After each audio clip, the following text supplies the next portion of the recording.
வணக்கம். இது பிக் மம் YouTube channel. நான் உங்கள் குமுதம். இன்றைக்கி நம்ம வெண்டைக்காய் புளியை வச்சு ஒரு வெண்டைக்காய் புளி தொக்கு பார்க்கலாங்க. முதல்ல அதுக்கு வெண்டைக்காயை சுத்தம் பண்ணி அரிஞ்சு வச்சுக்கலாங்க. அடுத்தது நான் சின்ன வெங்காயம் எடுத்துருக்குறேங்க. சின்ன வெங்காயம் ஒரு 10 போல் உரித்து அரிஞ்சு வச்சுக்கலாம். பூண்டு எடுத்துருக்குறேங்க. பூண்டு பிடிக்கிறதுனால நான் போடுறேன், பிடிக்காதவங்க விட்டுறலாம். காஞ்ச மிளகா, கருவேப்பிலை, புளி, இவ்வளோ தாங்க இதுக்கு தேவை. எல்லாத்தையும் நான் ரெடி பண்ணி வச்சுட்டேன். இப்போ ஒரு பாத்திரத்தை அடுப்பில் வச்சு கடலெண்ணெய் விடுறேங்க.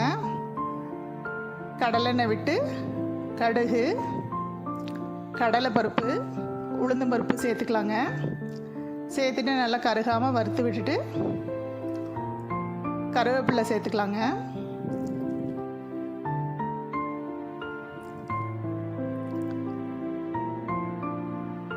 கருவேப்பிலை சேர்த்ததுக்கப்புறமா காஞ்ச மிளகாய் சேர்த்துக்கலாங்க. காஞ்ச மிளகாயும் நல்லா வறுத்து விடணுங்க. செவந்து வரணும், கருகக்கூடாதுங்க. இதெல்லாம் வறுத்ததுக்கப்புறமா வெங்காயம் சேர்த்துக்கலாங்க. வெங்காயத்தை லேசாக கலர் மாறாமல் வறுத்து விட்டுட்டு வெண்டைக்காய் சேர்த்துக்கலாங்க. வெண்டைக்காய் சேர்த்ததுக்கப்புறம் கொஞ்சம் அடுப்பை அதிகமாக வச்சு வறுத்து விடணுங்க. இல்லைன்னா ஒரு மாதிரி பிசு பிசுன்னு வரும், ஒரு மாதிரி வளவலன்னு ஒட்டுற மாதிரி இருக்கும். கொஞ்ச நேரம் பக்கத்தில் இருந்து லேசாக ஒரு 2 வணக்கி விட்டுட்டோம்னா அந்த பிசு பிசுப்பு போயிடுங்க. அடுத்ததாக நம்ம புளியை சேர்த்துக்கலாம். பாருங்கள், புளியை சேர்த்தாச்சு. புளியும் சேர்த்து நல்லா கிளறி விட்டுடலாம். நம்ம சேனலில் எப்போவுமே சுலபமான இதுதாங்க போட்டுட்ருக்குறோம். எல்லா ரெசிபீஸுமே சுலபமாக செய்கிறது தாங்க போட்டுக்கிட்டு இருக்கிறோம். மஞ்சள் தூள் சேர்த்தாச்சுங்க. இப்போ கிளறி விட்டுடலாம். எல்லாருக்கும் ஆஃபீஸ் போகிறவங்க, ஸ்கூல் போகிறதுக்கு, தனியாக போய் பிள்ளைங்க காலேஜில் படிச்சுக்கிட்டு இருக்கிற பிள்ளைங்களுக்கு எல்லாத்துக்குமே செஞ்சு சாப்பிட ஈஸியாக இருக்குங்க. நிறைய வறுக்கணும், அரைக்கணும் அப்படின்லாம் இல்லாத எவ்வளோ சிம்பிளாக செய்ய முடியுமோ அவ்வளோ சிம்பிளாக செய்கிற டிஷ் தாங்க சொல்லிக்கிட்டு இருக்கிறோம். பாருங்கள், இப்போ வெண்டைக்காய் நல்லா வணங்கி வந்துருச்சு, வெந்து வந்துருச்சு. இப்போ உப்பு சேர்த்துக்கலாங்க.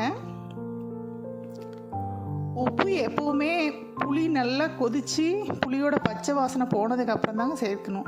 காயும் வெந்துடணும், புளியோட பச்சை வாசனையும் போயிடணும். முதல்லையே சேர்த்துட்டோம்னாக்க புளி கருத்து போயிடுங்க, குழம்பும் கருத்து போயிடும். இப்போ நம்மளுடைய வெண்டைக்காய் புளி தொக்கு ரெடி ஆயிடுச்சுங்க சாப்பிட்றதுக்கு. பாருங்கள், நீங்களும் செஞ்சு பார்த்துட்டு எப்படி இருக்குதுன்னு சொல்லுங்கள். லைக் பண்ணுங்கள், கமெண்ட் பண்ணுங்கள், ஷேர் பண்ணுங்கள், சப்ஸ்கிரைப் பண்ணுங்கள். உங்கள் வீட்லேயும் வெளியில் குழந்தைங்க இப்படி தனியாக தங்கி படிச்சுக்கிட்டு இருந்தாங்கன்னா அவங்களுக்கு இந்த மாதிரி சிம்பிளான ரெசிபீஸை அனுப்பி விடுங்க. அவங்களும் செஞ்சு சாப்பிடட்டும்.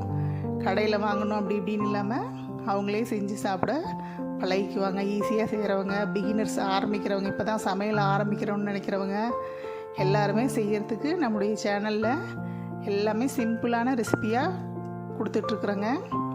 பாருங்கள், எல்லாத்துக்கும் பயனுள்ளதாக இருக்கணும்னு நினைக்கிறேன்.